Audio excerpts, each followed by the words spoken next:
Olá pessoal do Instagram da QS, tudo bom? Boa tarde, hoje eu estou aqui com o Dr. Luiz Gustavo, endoscopista bariátrico. E eu quero perguntar, doutor, diante hoje, quadro que estamos vivendo, né, a pandemia, as pessoas estão com um pouco de medo de procurar, né, no caso o senhor, por exemplo, para fazer uma endoscopia. O que você pode passar de segurança para essas pessoas? Exatamente. Bom, isso é uma pergunta excelente, que realmente é uma situação inusitada, né, que nós estamos vivendo. E a população ela ficou um pouco insegura sobre o que vai acontecer comigo se eu sair de casa, né? Principalmente em serviço de saúde. Porque muito se associa e fala, poxa, o coronavírus é um problema de saúde, então se eu for procurar um lugar tá tudo ali. de saúde, eu posso ir lá e me contaminar. Né? Então, primeiro, é claro, existem os hospitais que estão todos estruturados para atendimento do pacientes com coronavírus, e os hospitais possuem um fluxo totalmente separado. É uma ala. É uma ala separada, inclusive na emergência, no pronto atendimento, também as entradas dos pacientes com problemas respiratórios atualmente é diferente dos pacientes com outros problemas. Então aqui a gente, especificamente sobre endoscopia, mas já vai ressalva até das pessoas que possuem uma dor pré-cordial, né, uma dor no peito, que pode ser um infarto, que tem aumentado inclusive os infartos em casa atualmente. Porque o pessoal está com algum problema e fala, poxa, mas eu vou no hospital, vai piorar. Não, não vai. Os serviços continuam funcionando e as adequações foram feitas. E especialmente em clínica, por exemplo, na clínica onde também nós realizamos endoscopia, tá? A gente costuma chamar que é um ambiente Covid-free, né? Na clínica especificamente a gente não atende paciente Covid positivo, mas mesmo nos hospitais de grande porte, aqui de Rio Preto, que atendem, estão totalmente seguros e adaptados para realizar seja endoscopia, seja atendimento ambulatorial, emergência, internação, cirurgia, todas as adequações. Assim como aqui, nós estamos gravando num ambiente seguro, com distanciamento, álcool em gel para todos os lados, aferição de temperatura, uma triagem. Da mesma forma, isso é realizado em todo o serviço de saúde, supermercado, enfim. A gente não pode deixar de cuidar da saúde por causa desse medo, né? Tudo está sendo cuidado, tem uma estrutura aí, segurança, para a gente continuar, né, cuidando da saúde. Doutor, o Covid, ele tem algum sintoma gastrointestinal? Sim, isso é muito interessante, né? Porque todo mundo fica associando o Covid com um sintoma respiratório. Então, poxa, se eu não tenho febre, se eu não tenho tosse, se eu não tenho aquela alteração de sentir o cheiro das coisas, né, anosmia, fala, poxa, eu não tenho esses três sintomas, então, eu tô tranquilo porque eu não tenho Covid. Mas muitas vezes, um percentual dos pacientes, a manifestação, inclusive, exclusiva é gastrointestinal. Pode ser um sintoma que pareça uma gastrite, uma dor ali na região do estômago, e mais comumente a diarreia. Então, alterações hepáticas, intestinais, estomacais, principalmente se estiver associado com febre e de origem súbita, pode ter associação com o Covid. Muito interessante, porque, por exemplo, eu não sabia. A gente está tão assim acostumado a escutar, né, que sempre lembra um resfriado, né? Então, pois é. Eu não sabia, bom saber. Doutor, tem alguma relação da obesidade com o Covid? Tem, isso é muito importante e relevante atualmente, né? Porque todo mundo se fala da pandemia do coronavírus, mas a obesidade já é uma pandemia há muito mais tempo, crônica, né?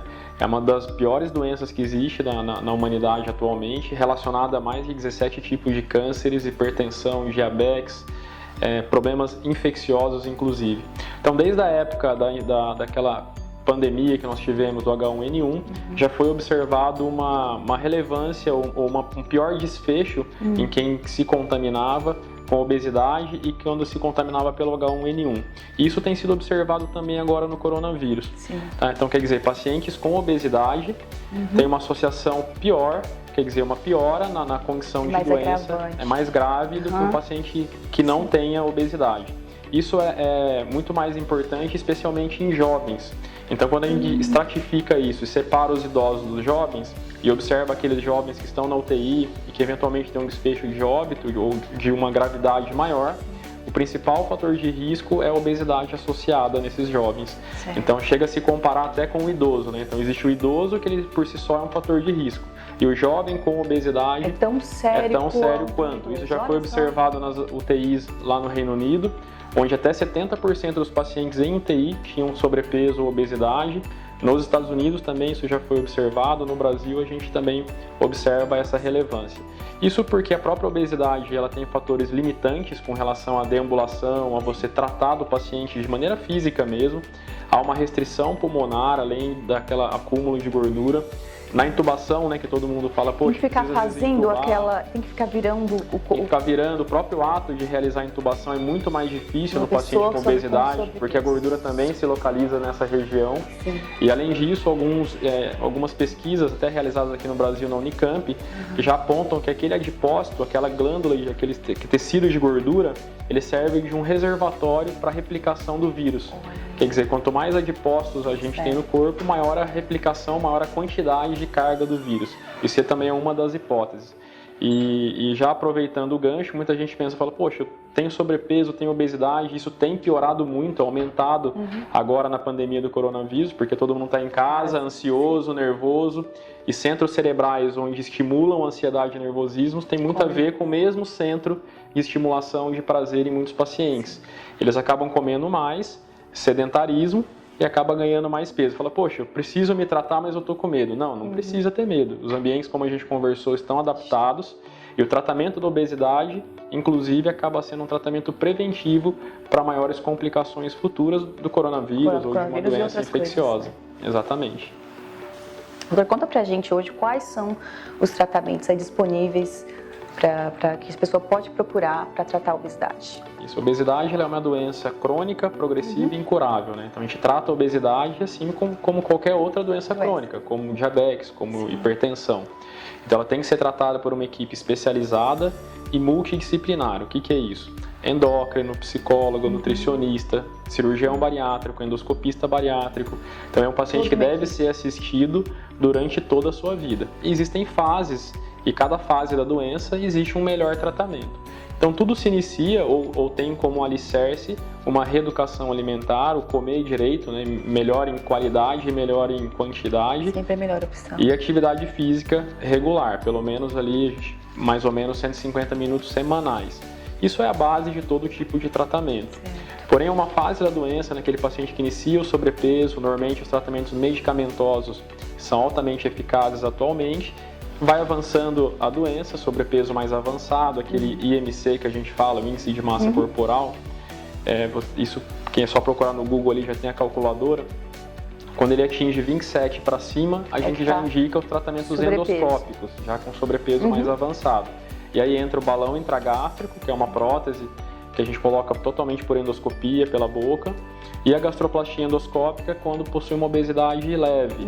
Então a gastroplastia endoscópica já é para o paciente com 30 para cima de índice de massa corporal, e é uma cirurgia endoscópica. Então o médico endoscopista especializado, ele consegue através de um aparelho de endoscopia acoplado ali a uma máquina de sutura, pela boca do paciente, também sem cortes, reduzir o tamanho do estômago desse paciente. E com isso ele come mesmo menos. Uma parte do... Nesse não corta o estômago. Não é como a cirurgia bariátrica nesse aspecto. Não tem corte, não tem furinho, não tem nada. É totalmente pela boca. E tem uma perda de peso ao redor de 20%. Indicado mais para pacientes com obesidade leve. Ao avançar a doença, ou esse paciente ter de repente uma recidiva da sua doença obesidade, paciente com obesidade, antigamente que a gente dizia obesidade mórbida, ou associado a diabetes ou hipertensão, grau 2 ou grau 3 ou acima disso, aí a gente indica o tratamento com a cirurgia bariátrica. Tem uma outra pergunta. Tem uma idade mínimo assim? Tem. Para cirurgia, a partir de 16 anos. Para endoscopia, a partir de 12 anos. Para medicação, também depende do tipo de medicação. Mas desde a adolescência, a gente já pode cuidar desse paciente. De outras formas, né? Sim. Menos invasivas. E é importante lembrar que isso, né? Não é bonito, digamos assim, falar assim, poxa, meu filho tá aqui, tá grandinho aqui, tá bonito, tá viçoso, né? Que as vós falavam antigamente. Não tem nada disso, gente. Não tem nada disso. A obesidade, quanto mais tempo ela se desenvolve, quer dizer, quem desenvolve a obesidade na infância, ou quem tem sobrepeso na infância, tem quase 100% de chances de ser um paciente com obesidade avançada numa idade adulta. Então a gente precisa cuidar da alimentação dos nossos filhos desde a infância. Então aqui estou falando do tratamento da obesidade, porque a gente é especializado nisso, mas é claro que o que a gente desejaria é que não precisasse da gente, né? Que não atingisse a obesidade e começasse a prevenção dentro de casa. Mas é claro, é difícil, é uma doença. A obesidade não é para quem para quem quer, é para quem pode, né? Então existe inclusive uma autoassociação genética para que esse indivíduo possa desenvolver obesidade no futuro. E eu te entendo totalmente, porque eu tenho um filho de 5 anos e hoje o doce é tudo muito acessível, óbvio que se a gente comprar, mas a gente sai, vai aniversário, então você tem que controlar mesmo. Em casa a gente controla, conversa muito, explica, né, os problemas, né, da obesidade. Porque eu tive um problema com a obesidade uns anos atrás, então a gente sabe muito bem o que é. Então eu acho que é muito importante a gente remediar, cuidar das crianças, não achar igual você falou que é fofinho, bonitinho. Não, não, é saúde. O segredo muitas vezes é não ter em casa, né? Não ter, eu não tenho. Refrigerante em casa é a mesma coisa, em casa não tem refrigerante. Às vezes eu compro um leite condensado, de vez em quando ele pede brigadeiro eu faço, mas a gente vai dosando. É isso aí. Doutor, foi muito bom aqui saber de tudo que você passou pra gente. Agora deixa um contato aí pro pessoal do Instagram da IQS, onde pode te encontrar. Legal. No próprio, na IQS tem todo o nosso portfólio ali com relação ao currículo, tudo, mas a gente trabalha na Kaiser Clínica e Kaiser Hospital Dia, aqui mesmo na Redentora, na rua 15 de novembro. O telefone para quem quiser fazer um agendamento ou no site kaiserclinica.com.br ou no 17 3302 4777. Deixa o Instagram também. Instagram, Luiz Gustavo Quadros. Obrigada. Luiz com Z e o Quadros no plural. Obrigada, doutor. Obrigado.